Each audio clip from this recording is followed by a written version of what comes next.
Sexualidad en tu propia voz.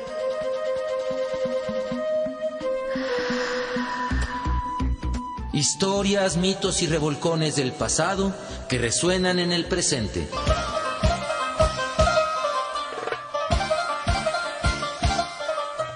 Sexualidad en tu propia voz. Históricamente orgásmico.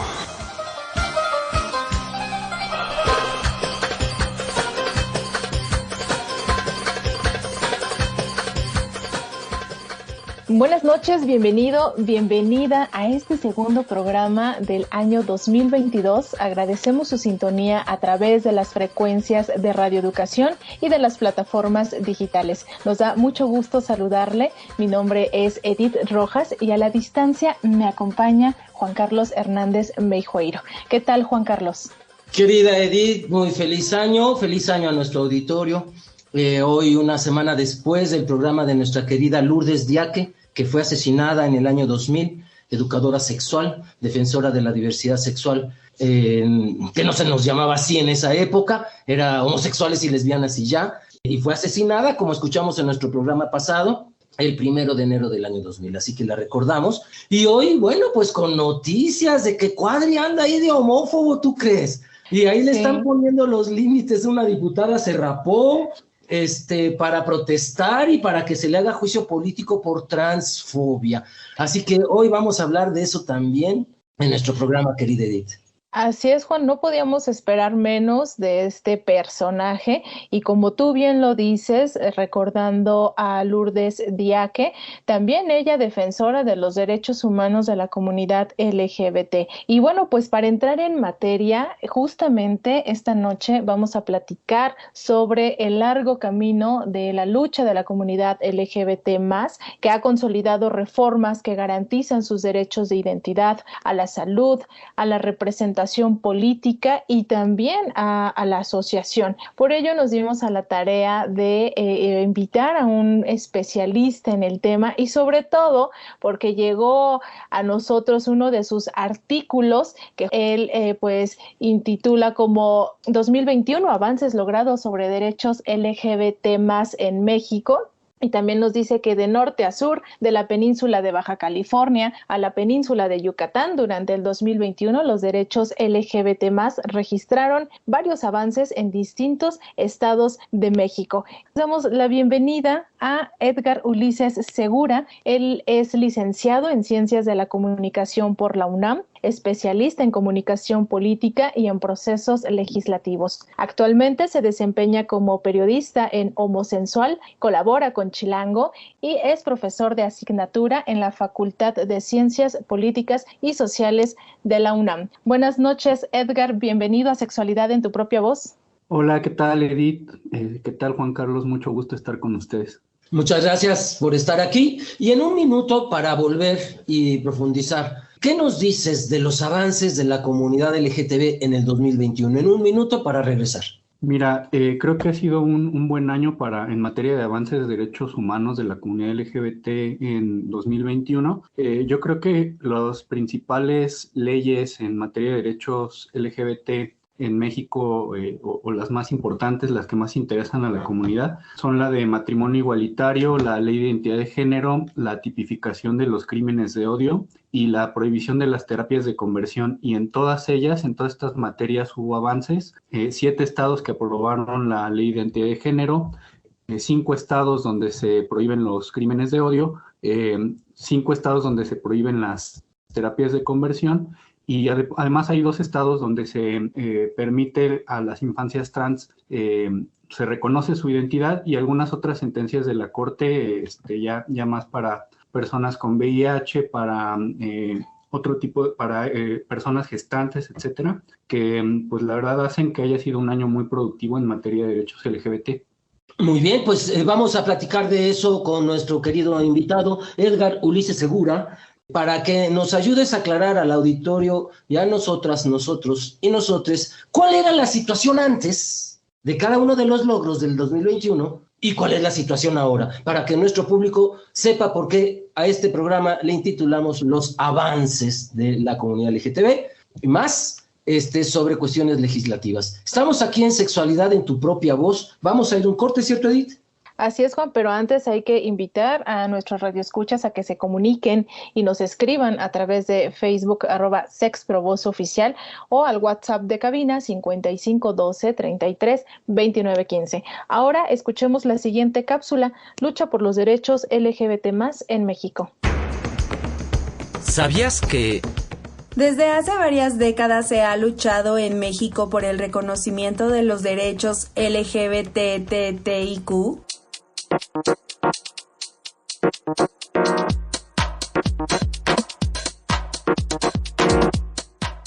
La lucha por el reconocimiento de los derechos de la comunidad LGBTTIQ ha sido larga y constante.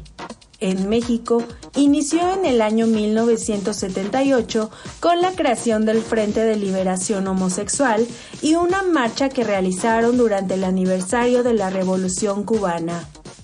El movimiento estaba integrado por jóvenes quienes buscaban acabar con los abusos a los que se enfrentaban las personas homosexuales.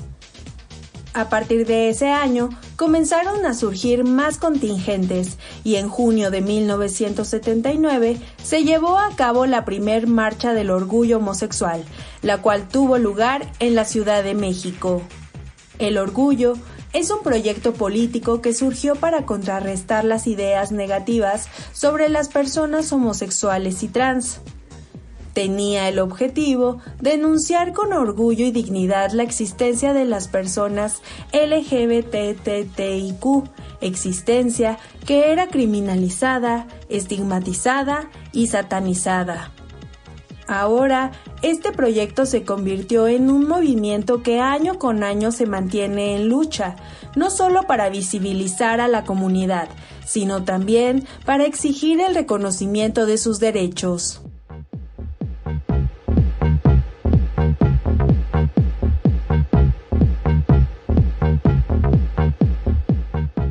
Del artículo Breve historia de la primera marcha LGBT+ de México en el sitio web de la Secretaría de Cultura.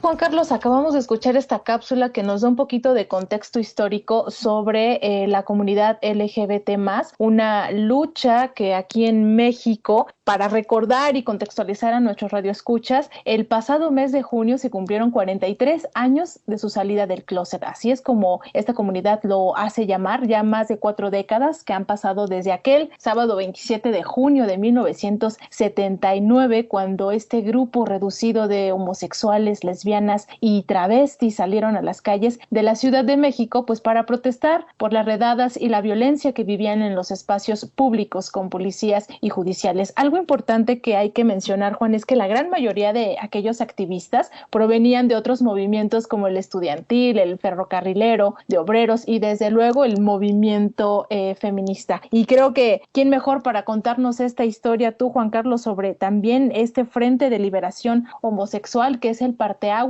para esta gran lucha que ya lleva más de 4 décadas. Sí, pues tuvo que organizarse marchas, visibilidad para detener los abusos policíacos, pero de esto vamos a hablar con Edgar Ulises Segura, reportero de Homosensual, donde él, publicando un artículo sobre los avances de la comunidad LGTB+ en 2021, nos pueda contextualizar. ¿A qué se refiere que había abusos contra la comunidad homosexual? ¿Por qué se tuvieron que hacer estas marchas? Contextualizarnos un poquito, aunque lo sabemos, verbalizarlo es importante. ¿Cómo era esta situación, ahora sí que el siglo pasado? Sí, claro. Mira, a mí me parece genial esta forma que tienen ustedes de iniciar el programa, porque justamente creo que la gran conclusión de lo que vamos a hablar hoy, adelantándome un poquito, es que todos los logros, todos los avances en materia de derechos LGBT en México son parte de una lucha de, como bien mencionan, de 40 años, ¿no? O sea, nada es gratis, todo se ha ganado a base de marchas, a base de luchas, a base también, ¿por qué no?, de cabildeo, de manifestaciones, de otro tipo de formas, ¿no?, de presión social, ¿no? Nada se ha regalado. Y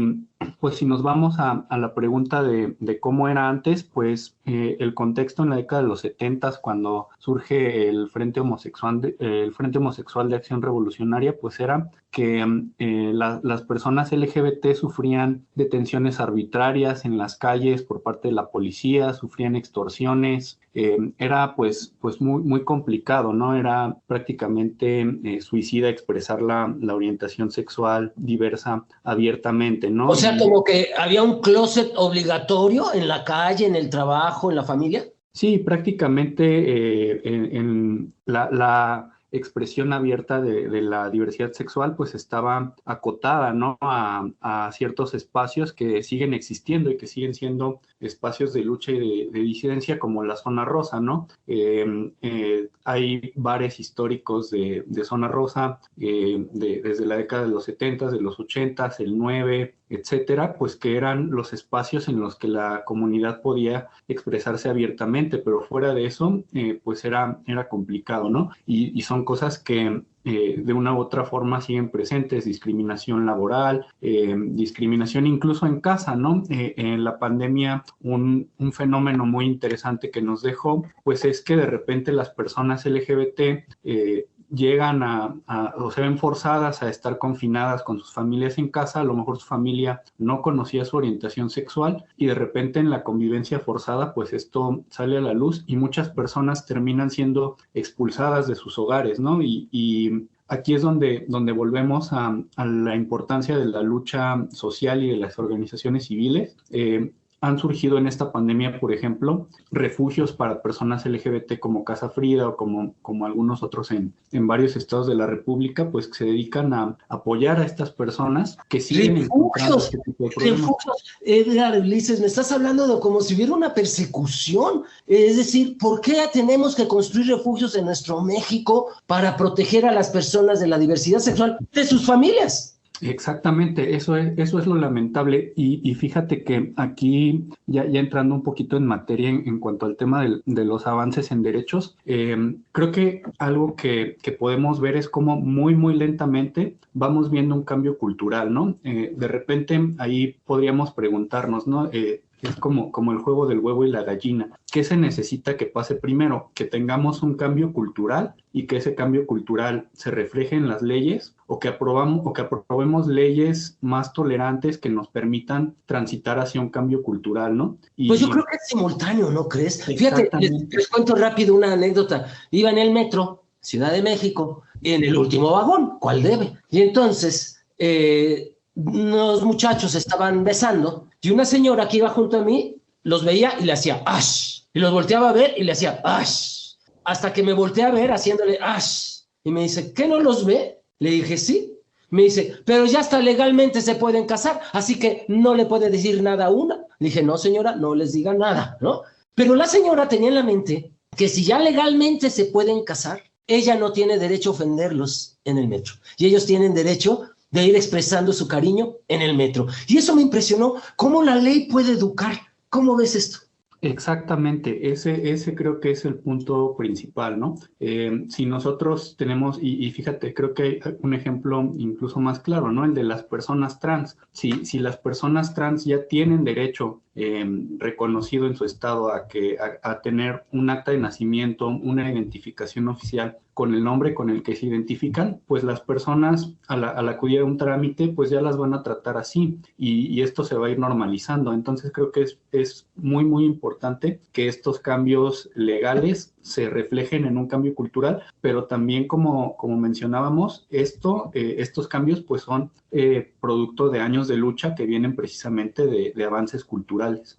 Así es, y pues las leyes que bien nos estás platicando, Ulises, y que a lo largo de estas décadas se han ido implementando y que se han sumado varios estados a aprobarlas, pues sí, es justamente eso que en defensa y en cuidado hacia la comunidad LGBT, ¿no? Porque bien lo decías ahorita hace unos minutos, primero es qué espacios había para que esta comunidad conviviera, se juntaran, platicaran, compartieran cosas, y no era en el espacio público. Ahora, defendiendo el espacio público, vamos a tu espacio ya íntimo, que es tu familia, y que tú bien nos dices todo lo que se da con esta pandemia, que ya se van a cumplir 2 años y que las cifras nos reflejan que los jóvenes, las chicas, chicos, están siendo desplazados también de sus hogares, y la fortuna que existen estos refugios, y también que las leyes están avanzando.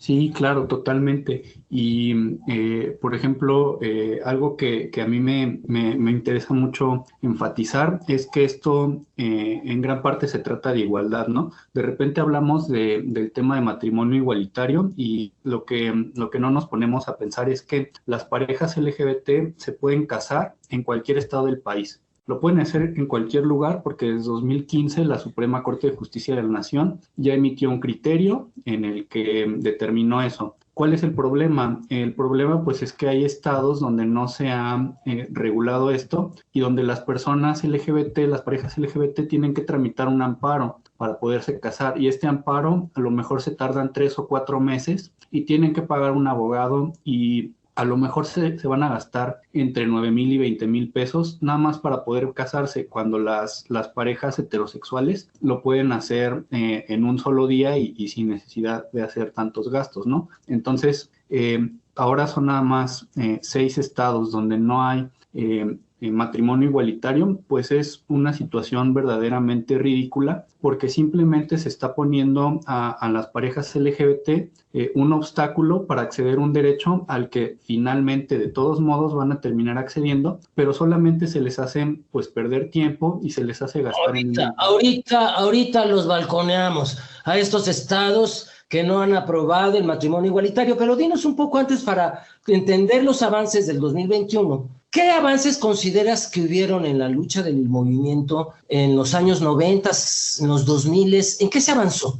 Fíjate que si nosotros nos vamos un poquito al tema legal, no vamos a encontrar nada hasta 2009, cuando se aprueba por primera vez una reforma sobre matrimonio igualitario en Ciudad de México. Legalmente, pues no había mucho, ¿no? No había absolutamente nada. En la década de los 80s, los 90s, ¿de qué podemos hablar? Pues podemos hablar pues como mencionaba, ¿no? Del movimiento LGBT saliendo del closet. Podemos hablar de las primeras marchas, sobre todo en los 80, el tema de VIH. La explosión del SIDA en los 80s. Así es, y que sigue siendo un tema que ya entraremos un poquito más tarde en materia en cuanto a los pendientes, lo que todavía no se ha logrado, pero el vivir con VIH sigue siendo criminalizado a través de un delito que se llama peligro de contagio, ¿no? Entonces, por ahí es una de las grandes deudas. Pero en cuanto a avances, pues eso, ¿no?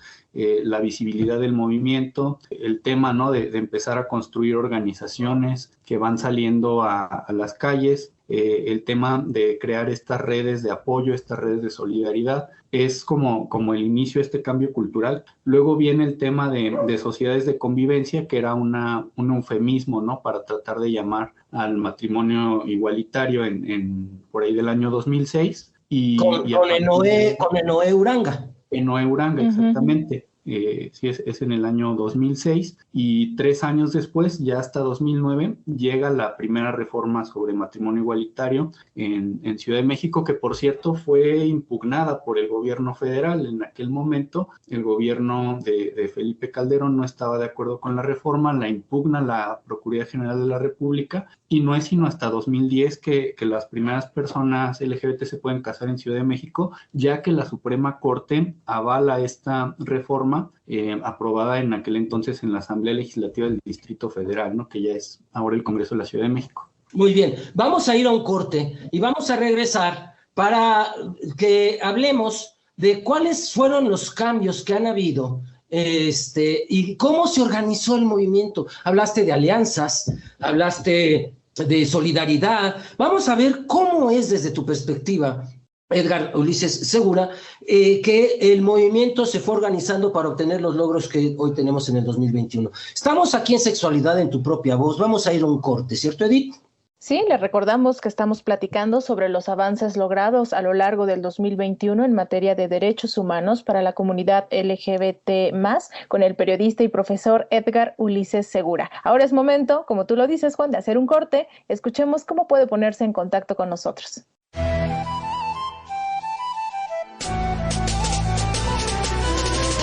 Te invitamos a participar a través de las redes sociales. Facebook, Sexprovoz Oficial. Instagram, Sexprovoz.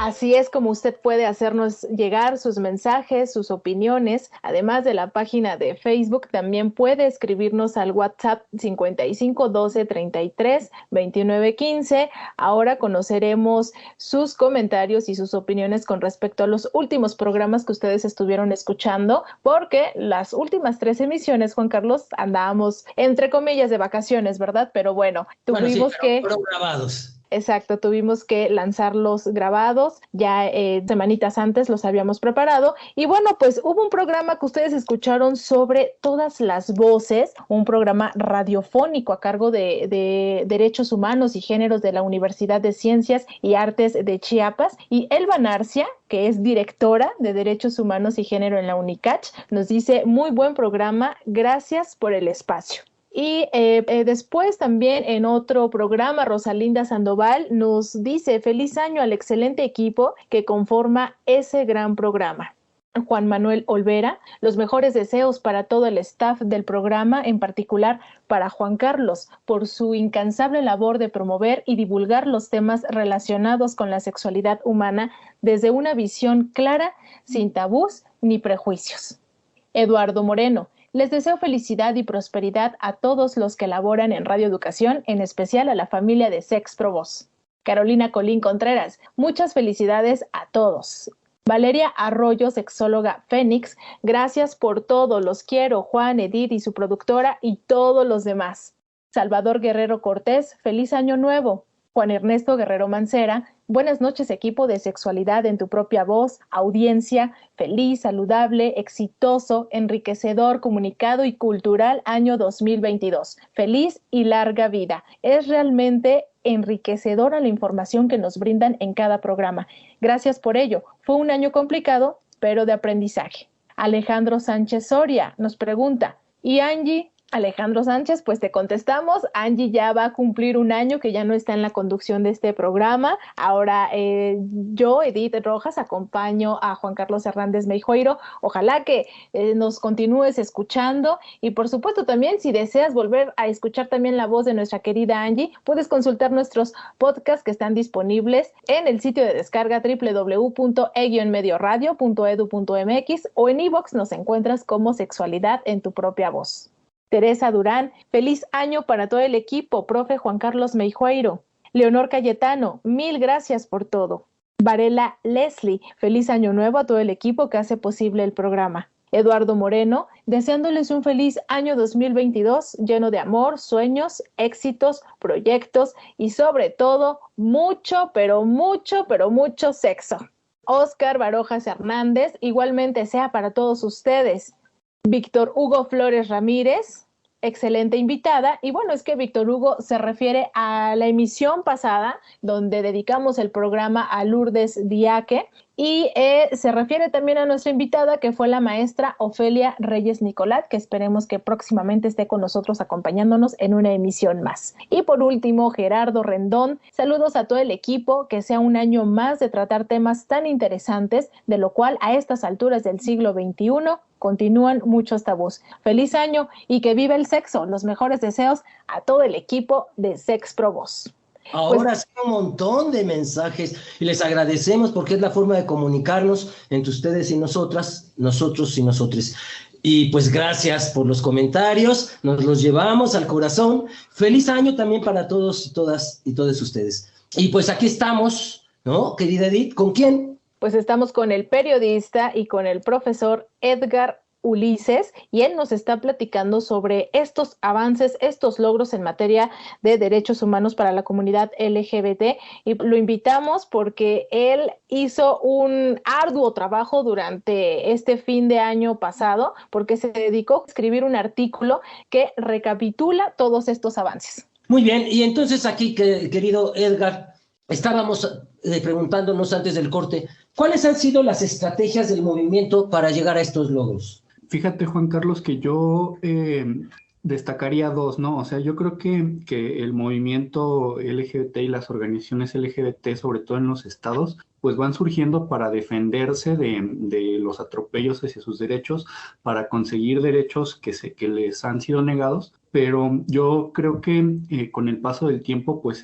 sí podemos observar como una especie de profesionalización, por así decirlo, en el activismo LGBT, donde yo destaco sobre todo dos aspectos. Uno es lo que yo llamaría como el litigio estratégico. De repente hay organizaciones LGBT que se dedican a tramitar amparos contra los congresos que se niegan a legislar sobre nuestros derechos, y a través de esa forma pues consiguen destrabar estas leyes que si no fuera por ello pues se quedarían congeladas, ¿no? por parte de los partidos políticos. Esa es una, ¿no? El litigio estratégico y acudir, ¿no? ante el Poder Judicial. Y la otra pues es también el cabildeo, ¿no? Ya también y cabildeo entendido pues como estas estrategias para a lo mejor ya no esperarse a que los diputados o a que los representantes hagan una iniciativa, sino de repente ya hacer una iniciativa propia,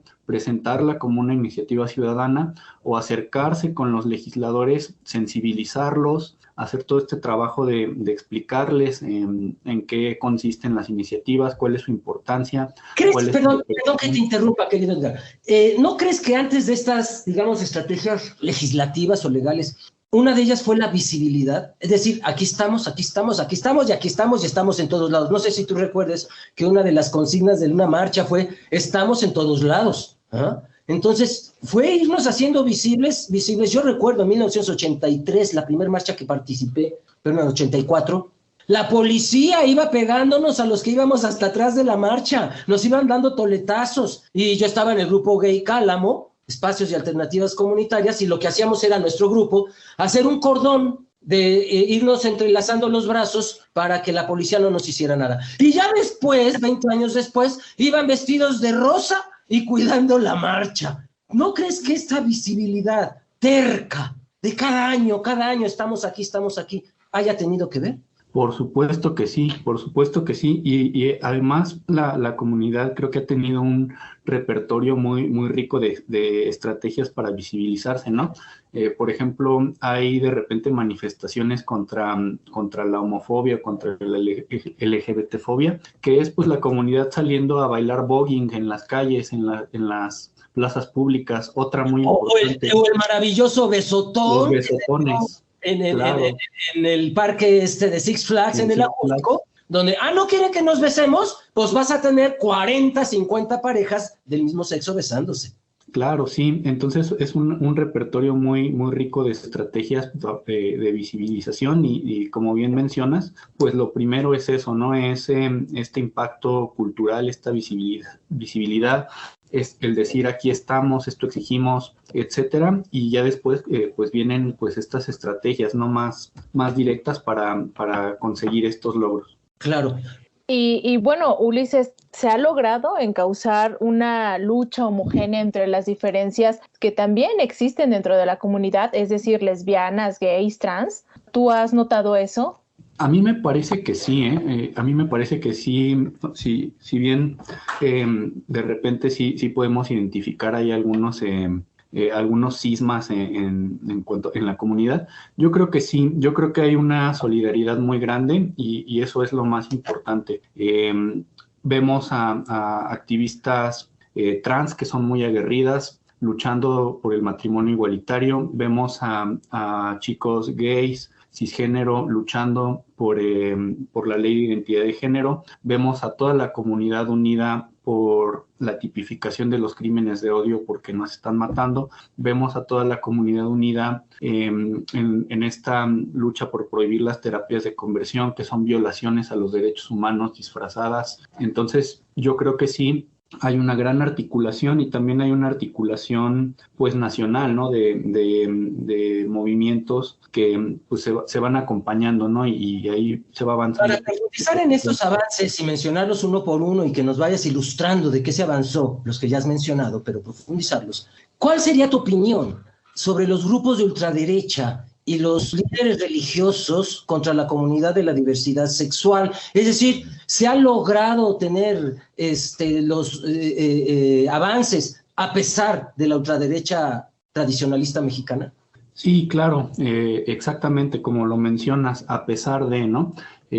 A pesar de la ultraderecha que está dentro del sistema, dentro de los partidos y fuera de, ¿no? Donde también de repente, pues ya conocemos, ¿no? Organizaciones como el Frente Nacional por la Familia, como otras organizaciones. Pero también de izquierda, de repente te encuentras a tus marxistas, machistas, leninistas, claro, homofóbicos, en todos los partidos, como tú dices. Claro, totalmente. También hay partidos de izquierda donde de repente tú ves ahí las votaciones en los congresos y ahí es donde está la resistencia, sí, pero como bien mencionas, se ha logrado a pesar de todo. Y algo muy, muy importante que hay que dejar en claro, pues es que el discurso de odio de estos grupos, pues ni está protegido por la libertad de expresión, es totalmente anticonstitucional, es totalmente antiderechos. Esto ya está determinado por la Suprema Corte de Justicia en sus sentencias. Entonces, pues ahí hay algo muy, muy importante que marcar en ese sentido.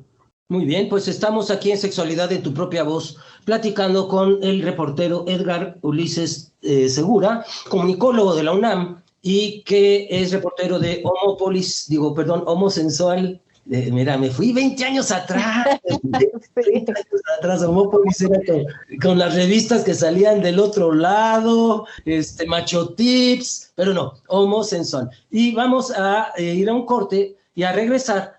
Nuestro invitado nos va a ir guiando por cada uno de los logros que se han obtenido y avances en el 2021 para profundizarlos. Así que no se despegue, ahora lo vamos a dejar con esta cápsula sobre los avances logrados durante el 2021.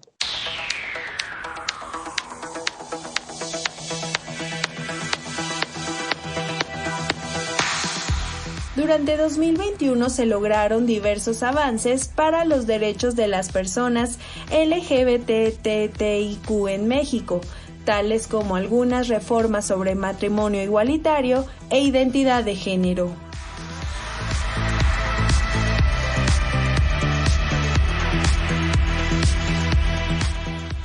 En el año que recién acaba de concluir, activistas, organizaciones y aliados lograron destrabar reformas sobre matrimonio igualitario en 6 estados. Se trata de Baja California, Querétaro, Sinaloa, Yucatán, Sonora y Zacatecas. En este mismo año, el matrimonio igualitario también se convirtió en una realidad en Guanajuato, aunque en este estado el Congreso sigue sin legislar sobre el tema. También se lograron avances en materia de derechos LGBTTIQ en Puebla, Estado de México, Baja California Sur y Morelos. En dichas entidades, los congresos locales aprobaron la llamada Ley de Identidad de Género. Esta ley garantiza el derecho a la identidad de las personas trans, quienes podrán acceder a la modificación de sus actas de nacimiento mediante un trámite administrativo.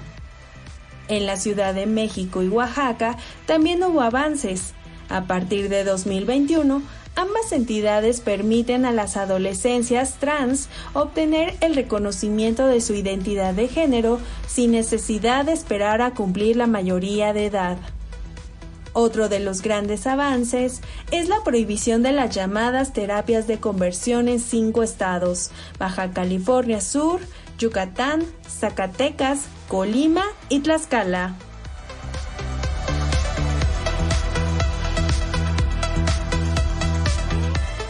Del artículo 2021 Avances logrados sobre derechos LGBT+ en México, en el sitio web www.homosensual.com.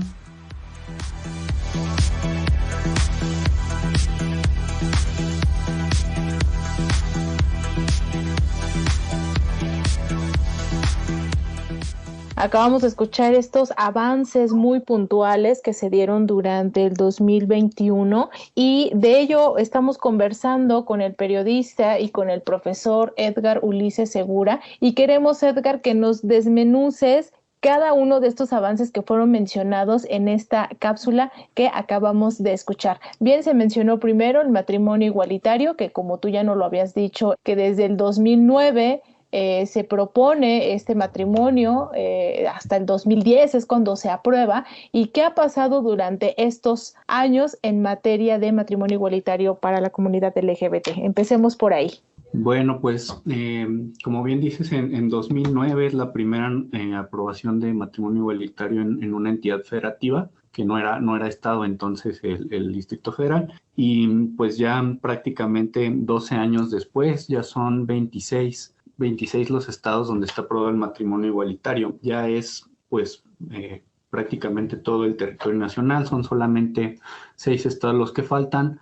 Falta el Estado de México, que es el estado más poblado del país. Falta Durango, falta Guerrero, falta Tabasco, Tamaulipas y Veracruz. Pero como bien mencionaban, en 2021 pues fue un año productivo en la materia. Fueron en total 7 estados donde se aprobó el matrimonio igualitario. Y ahí me gustaría detenerme un poquito para contar brevemente como algunas experiencias de cómo se logra la aprobación del matrimonio igualitario, ¿no? En estos estados. Adelante, cuéntanos. Destaco rapidísimo 2 casos, que son el de Yucatán y el de Querétaro. En Yucatán, entre 2019 y 2020, por ahí de 2 ocasiones ya se habían presentado iniciativas para que se apruebe el matrimonio igualitario. El Congreso la rechaza, pero la rechaza de una forma muy tramposa. Lo hace en una votación secreta que va en contra de la ley. Y entonces lo que hacen los colectivos LGBT en Yucatán, el colectivo por la protección de todas las familias en Yucatán principalmente, es litigar el tema y se van a la Suprema Corte, presentan un amparo, le dicen a la Suprema Corte pues que la forma en que se rechazó el matrimonio igualitario en Yucatán es ilegal. La Suprema Corte le da la razón al colectivo y obliga al Congreso de Yucatán a repetir el proceso y hacerlo ahora sí de manera abierta, es decir, donde los diputados voten y muestren su voto, ¿no? Y ya como producto de esta obligación que establece la Suprema Corte, ahora sí ya se aprueba el matrimonio igualitario. Y en Querétaro un caso muy similar, se habían presentado iniciativas durante casi 10 años, y lo que hacían las legislaturas pues era simple y sencillamente enviar el tema a lo que le llaman la congeladora, que es, pues lo ignoraban, no lo tomaban en cuenta. El Frente Queretano por el Derecho a la Igualdad y el Estado Laico lo que hacen es igualmente acudir ante el Poder Judicial, argumenta que hay una omisión legislativa, el Poder Judicial le da la razón al Frente Queretano, le dice al Congreso, tú tienes la obligación de procesar estas iniciativas, y finalmente pues se terminan aprobando, ¿no? Son 2 casos muy significativos de cómo la aprobación de estas leyes es producto de verdad de una lucha social de organizaciones LGBT. Y ya un caso aparte pues es el de Guanajuato, donde en Guanajuato no se legisló, pero los estados tienen ahí atribuciones en materia de registro civil. Entonces lo que pasa con el gobierno de Guanajuato es que dice, ¿sabes qué? Le dice a su registro civil, ¿sabes qué? Ya mejor concede todas las solicitudes de matrimonio igualitario o de parejas LGBT para que ya se puedan casar, y así se logra el matrimonio igualitario en Querétaro, en Guanajuato desde diciembre de 2021, ¿no? Pero ahí también sigue estando pendiente que se legisle. ¿Por qué es importante que se legisle? Porque así como este gobierno lo concedió, por así decirlo, o se vio obligado a hacerlo, pues puede haber gobiernos que no sean tan abiertos en ese sentido. No estoy diciendo que lo sea el de Guanajuato, pero puede haber gobiernos más conservadores que echen atrás esta medida, y por eso es importante que se legisle. Pero son 3 casos muy significativos, ¿no? De toda la lucha que hay detrás. Muy bien, ¿qué otro avance hemos tenido en el 2021? Otro avance, a mí me parece de los más importantes, es la aprobación de la Ley de Identidad de Género en 4 estados, en Puebla, en el Estado de México, en Baja California Sur y en Morelos. La Ley de Identidad de Género, ¿qué es? Pues es básicamente las disposiciones legales que le permiten a una persona trans modificar su acta de nacimiento para que sea pues acorde al nombre y al género con el que se identifica. Y esto es algo muy importante para acceder a otros derechos, ¿no? Para el derecho a la educación, para el trabajo. Es muy importante, por ejemplo, a mí me gusta mucho plantear el ejemplo en cuanto a educación, ¿no? Que una persona trans, un adolescente trans o joven trans, a lo mejor cuando entre a la universidad, pues en las listas ya le puedan decir el nombre con el que se identifica y no estén estigmatizándolo con un nombre que no corresponde a su género, que no es el nombre con el que se identifica. Esto se logró en 4 estados y lo mismo, ¿no? O sea, aquí repetir cómo es producto de la lucha de colectivos LGBT. Aquí resalto el ejemplo de Puebla. En Puebla la ley de identidad de género también se le conoce como Ley Agnes. Ley Agnes por la activista Agnes Torres, que fue una mujer trans de Puebla, asesinada, víctima de un crimen de odio que había llevado esta lucha de la ley de identidad de género durante años, y finalmente cuando se logra aprobar la ley de identidad de género, pues dentro de la comunidad se le conoce así, ¿no? Como un homenaje a Agnes Torres que logró que se aprobara la ley de identidad de género. En el Estado de México o sea que ha habido muertos en el camino.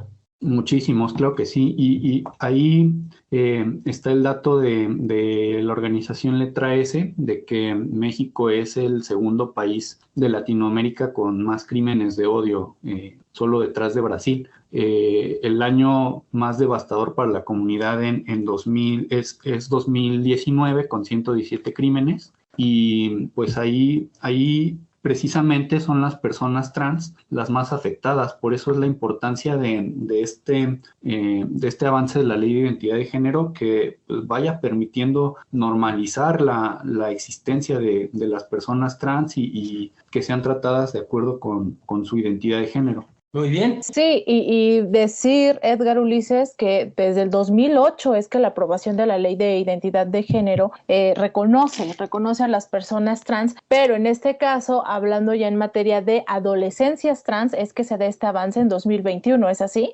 Así es, en 2020 es cuando por primera vez se aprueba una ley que permite a las personas trans menores de edad cambiar su identidad de género. En el resto de los estados donde hay ley de identidad de género es hasta los 18 años. En Jalisco en 2020 el gobierno local hace una reforma a su ley del registro civil para permitir que las personas trans menores de edad, cualquiera que sea su edad, puedan hacer este trámite acompañadas de alguno de sus padres o tutores. Eso en 2020. Y en 2021 ya ocurre en 2 entidades más. En Oaxaca, donde es a través del Congreso que se legisla, y en Ciudad de México a través de un decreto de la Jefatura de Gobierno.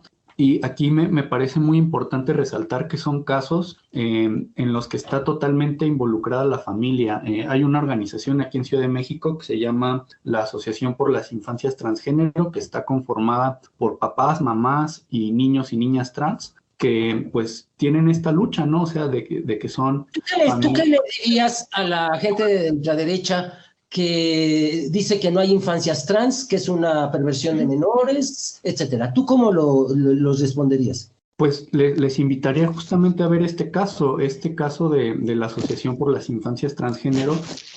Hay niños y niñas trans de 5 o 6 años de edad que ya se asumen como tal y que ya se lo verbalizaron a sus papás, a sus mamás, y sus familias les apoyan y entonces estas mismas familias pues piden para que sus hijos o hijas puedan tener una mejor calidad de vida, pues que se les pueda reconocer su identidad para que puedan ir a la escuela identificándose como niños o como niñas trans y puedan pues recibir un trato más digno, más amable, más humano, ¿no? Y hay muchos documentales, por ahí hay un documental realizado por Change.org sobre la Asociación por las Infancias Transgénero, donde los mismos niños trans te van contando cómo es este proceso de identificarse con cierto género. ¿Recuerdas cómo se llama el documental y cómo lo puede bajar la gente? Te lo busco en este momento, claro que sí, pero...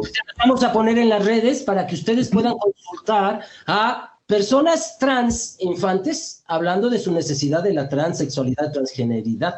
¿Qué otro avance tenemos, estimado Edgar Ulises?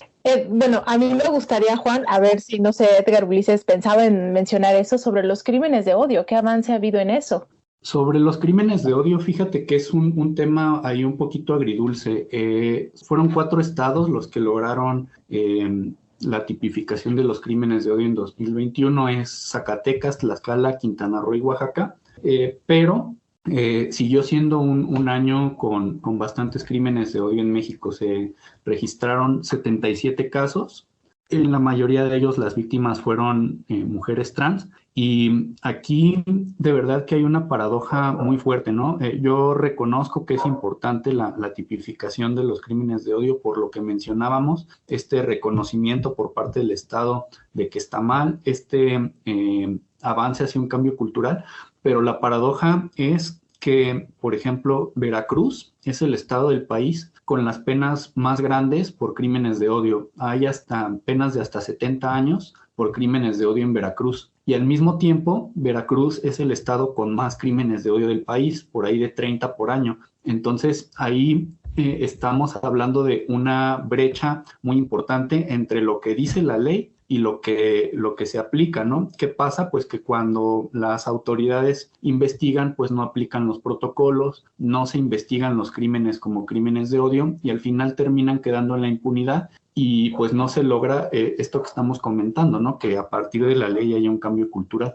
No hay protocolos. Creo que los protocolos salen a relucir que no existen, así como para los crímenes de odio, así como para los feminicidios, y que deberían de existir porque estos serían herramientas que permitan garantizar los derechos de las ciudadanías de la diversidad sexual, ¿no? Cuando se enfrenten a asuntos judiciales de justicia y de asesinato. O si existen, que no se sigan. Así es. ¿Cómo concluimos este programa, Edgar Ulises, para ir cerrando y qué decirle a nuestra audiencia y sobre todo también en qué situación se encuentra México en comparación de otros países en cuanto a estos avances logrados? Pues mira, por ejemplo, en Latinoamérica son solamente, me parece que 9 los países donde está legislado el matrimonio igualitario. Ahí México es como un caso especial porque está en algunos estados y en otros no. En materia de crímenes de odio, pues de verdad que es un problema muy grave. Como les decía, somos el segundo país, con más crímenes de odio en América Latina, solo detrás de Brasil. Pero pues los avances ahí están, ahí son poco a poco. De los que nos faltó mencionar por ahí, pues es que se prohibieron las terapias de conversión en 5 estados, y esto es muy importante porque la prohibición de esas terapias pues garantiza el libre desarrollo de la personalidad de las personas LGBT. Por ahí algo también importante es que la Suprema Corte de Justicia de la Nación reconoció la existencia de personas gestantes, lo cual es importante para hombres trans y para personas no binarias que también se pueden embarazar. También está el tema de... Eso hay que decírselo a Joaquín López Dóriga, ¿no? Que decía que de personas se pueden embarazar, ¿no? De las personas menstruantes, y su discusión ahí con Mario Delgado, que le tuvo que explicar que hay personas no binarias y hombres trans que menstruan y que se pueden embarazar y que también tienen derecho a decidir sobre su cuerpo, ¿no? A dar continuidad o interrumpir su embarazo.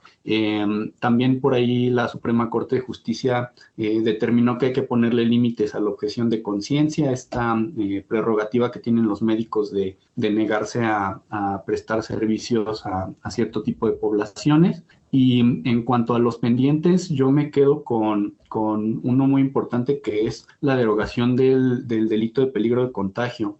El delito de peligro de contagio de verdad es un sinsentido que criminaliza a las personas que viven con VIH, porque ignora totalmente el hecho de que una persona con VIH que está en su tratamiento antirretroviral puede tener una carga viral indetectable y por ende intransmisible, ¿no? Y esto sigue siendo un delito en prácticamente todo el país. Ese es un gran pendiente. Y hay otros temas interesantes que se han ido planteando en los congresos. Ya tenemos la primera iniciativa y la segunda en Ciudad de México y en Estado de México respectivamente para tipificar el transfeminicidio como delito. Eso es muy importante porque, como les comentaba, la gran mayoría de las víctimas de crímenes de odio en este país son mujeres trans. También hay una iniciativa sobre cupo laboral para personas trans que permitiría ir incorporando a las personas trans en Ciudad de México dentro de puestos de trabajo en instituciones públicas. Entonces, pues ahí son... La agenda es grande. Todavía nos faltan muchos temas, sin embargo, gracias por habernos ilustrado sobre los avances que se tuvieron en el 2021 en relación a la comunidad de la diversidad sexual. Gracias por estar en el programa. Muchas gracias a ustedes. Y también gracias por darnos estos temas, ¿no? Que se quedan ahí en la lista, a ver qué es lo que sucede en este 2022 y esperemos que también se logren los objetivos, lo que nos acabas de mencionar, Edgar Ulises, sobre la derogación del delito de peligro de contagio, los transfeminicidios. Vamos a estar nosotros al pendiente y pues ojalá que volvamos a contar con tu presencia virtual. Les recordamos, estuvo con nosotros Edgar Ulises Segura, profesor de la Facultad de Ciencias Políticas y Sociales de la UNAM, especialista en comunicación política y en procesos legislativos, periodista en Homosensual y colaborador en Chilango. Gracias, Ulises. Muchas gracias a ustedes. Gracias por estar aquí. También le agradecemos a usted el habernos sintonizado y escuchado. Le invitamos a que descargue y comparta este programa. Mañana ya estará disponible en el sitio de descarga www.e-medioradio.edu.mx o en iVoox nos encuentra como Sexualidad en tu propia voz. Estuvimos con ustedes Edith Rojas y Juan Carlos Hernández Meijueiro. Nos escuchamos la próxima semana. Buenas noches.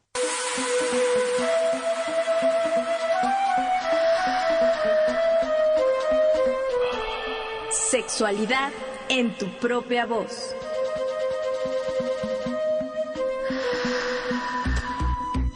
Historias, mitos y revolcones del pasado que resuenan en el presente.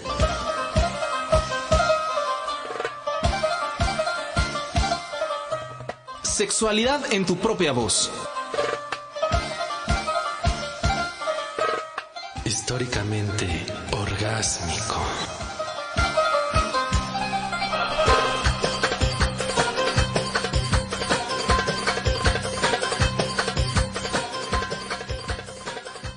Agradecemos al público que nos sintonizó y a nuestro equipo de producción, Luis Luna, Alejandra Montes de Oca, Óscar Solís, Saraí Pérez y Daniel Hernández. Esta es una producción de Graciela Ramírez para Radio Educación.